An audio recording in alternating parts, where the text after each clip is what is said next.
how do you like the proposed structure and powers of the executive in our new Constitution? Truly, I hesitate to give my assent. If that executive is just one person, he will corrupt our other representatives by offering them opportunities for profits by giving them government contracts or public money just to buy their support for his government. Then his own friends will tempt and bribe the people at large to commit suicide on their own liberties. Well, each state has shown their preference for a single executive. A single man seems to be particularly well circumstanced to superintend the execution of laws with discernment and decision, with promptitude and uniformity. Having a multitude of executives works against all of these virtues. But when a single man is possessed of power, he will be constantly struggling for more, disturbing the government and encroaching on the rights of others. It must be admitted that men, from the monarch down to the porter, are constantly aiming at power and importance, and this propensity must be guarded against in the form of the government. Why should the President of the United States be any different? You are apprehensive of monarchy.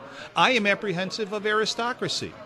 Why do we believe this abuse of power peculiar to the first magistrate?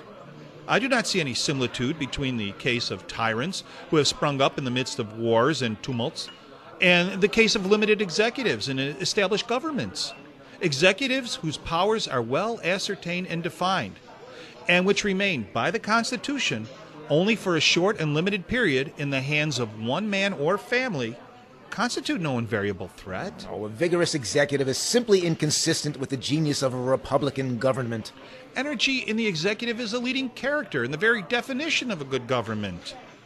A feeble executive implies feeble execution of the government. A feeble execution is but another phrase for a bad execution. And a government ill executed, whatever it may be in theory, must be in practice a bad government.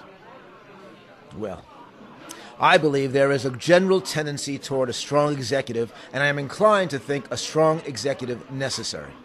If strong and extensive powers are vested in the executive, and the executive consists of only one person, the government will degenerate into a monarchy. A government so contrary to the genius of the people that they will reject even the appearance of it. We don't disagree about the need for energy, but rather on the best way to check that energy should it slide into naked ambition. That unity is conducive to energy will not be disputed. Decision, activity, secrecy, and dispatch will generally characterize the proceedings of one man in a much more eminent degree than the proceedings of any greater number. And in proportion, as the number is increased, these qualities will be diminished. One man will be more responsible than three. Three will contend among themselves till one becomes master of his colleagues. In the triumvirate of Rome, first Caesar, then Augustus, are witnesses of this truth. A plural executive would be a house divided against itself, and it could not stand. Unity in the executive, instead of being the fetus of monarchy, would be the best safeguard against tyranny. Well, I can be for a vigorous executive, but for that the powers of the executive might extend to war and peace, which would render the executive a monarchy, of the worst kind, an elective one. Certainly you can't be suggesting, then, that the legislator be vested with the power to make war. Its proceedings are too slow. The natural province of the executive magistrate is to execute laws, as that of the legislature to make laws. All his acts, therefore, at least the ones that are properly executive, must presuppose the existence of the laws to be executed. A declaration that there shall be war is not an execution of laws. It does not presuppose existing laws to be executed. It is not, in any respect, an act merely executive. It is, on the contrary, one of the most deliberate acts that can be performed, and when performed, has the effect of repealing all the laws operating in a state of peace, so far as they are inconsistent with a state of war. The legislative department is not the organ of intercourse between the United States and foreign nations. It is not naturally that member of the government which is to pronounce the existing condition of the nation with regard to foreign powers, or to admonish the citizens of their obligations and duties in consequence. Still less it is charged with enforcing the observance of those obligations and duties. It must then, of necessity, belong to the executive department to exercise the powers of war. In the general distribution of powers, we find that of declaring war expressly vested in the Congress, where every other legislative power is declared to be vested. and without any other qualification than what is common to every other legislative act.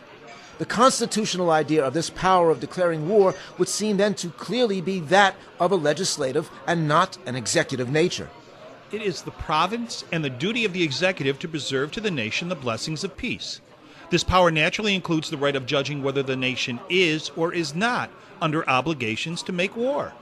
It will not follow that the executive is in any case excluded from a similar right of judgment in the execution of its own functions. If on one hand the legislature have the right to declare war, it is, on the other, the duty of the executive to preserve peace till war is declared. And in fulfilling this duty, it must necessarily possess a right of judging what is the nature of the obligations the treaties of the country impose on the government. This is the direct end of such action is the proclamation of neutrality. It declares to the United States their situation with regard to the contending parties, and makes known to the community that the laws incident to that state will be enforced. The President shall be Commander-in-Chief of the Army and Navy of the United States, and the militia when called into the actual service of the United States.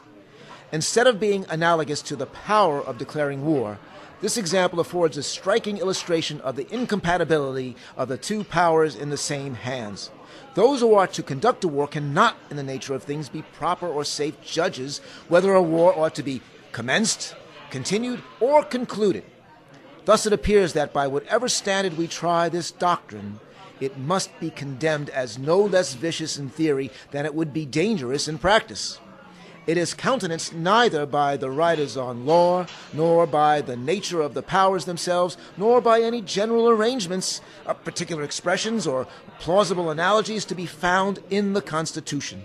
So you would have it then that the president be a mere pageant of state unless he coincides with the views of the Senate. He is to become either the head of the aristocratic junta in the Senate or its minion. Oh, I do not think this to be the case, because I see that he may do a great many things independent of the Senate. And with respect to the executive powers of government in which the Senate participates, they can do nothing without him. Now I would ask, which is most likely to be the tool of the other? Clearly, the president holds the helm, and the vessel can proceed in neither one direction nor another without his concurrence. Let us continue this when I return with more refreshments.